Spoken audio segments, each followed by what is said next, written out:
This was something that it was called by Thomas Chandler in his advertisement, this useful and necessary article.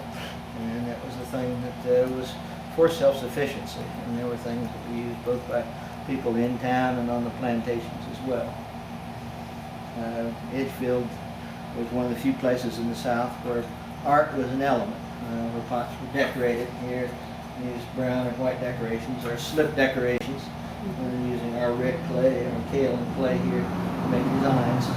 Over here on the wall is a photograph of a pot that's been given the name of the Slave Wedding. And the High Museum in Atlanta paid $185,000 for that vessel about 15 years ago. Over 30 years ago, I'd gone and found the original site. And so pots like the one here, the Lady in Hoop Skirt, is an authentic slave design, where the original's laying over here on the table. Right on the shores of Edgefield, on the Savannah, is Stallings Island, and it's the oldest known place where pottery was made in North America, going back 4,500 years. Right on in the center of the Savannah River is Stallings Island, and that's where it was discovered by a Harvard expedition in the 1920s.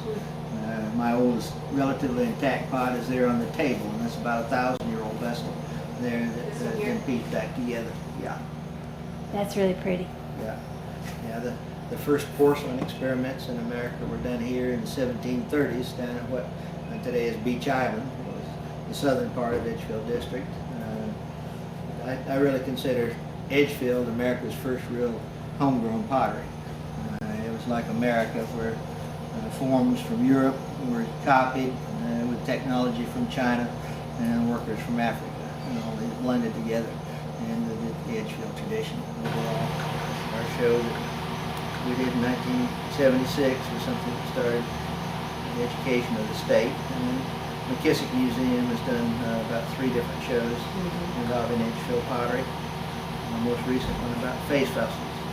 Many southern potters are making face pots, but they seem to have originated here in Edgefield. We can document by 1840 in the area. But it's something there are a lot of terrible ones being made. What I try to do is to really work right within the tradition of Edgefield pots. What we did here was use kaolin for the eyes and teeth. And these vessels here. Up here you see greenware is now ready to start the firing process.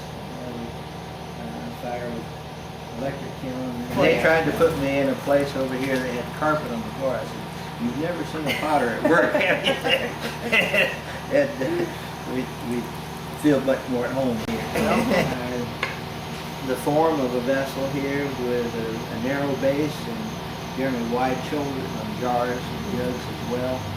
The glaze is applied as a liquid, so you're not going to have any glaze on the bottom of the pot, and many times you can actually see where they grip the pot and dip it down into the liquid. They're made out of crushed rock and wood ashes. Generally the colorations are going to be in the tan and greenish ranges that are really kind of earth tones overall. If there's any decoration on it, it's not going to be gray and blue like you see over here in cobalt. It's going to be white or brown, that type of thing there. There's a decoration. Never signed on the bottom. Pots are being made and used as art for the most part. I tell people when they buy a coffee cup to use it, they say, "Oh, I'm going to set it on the mantle." So use it, your dishwasher or your microwave.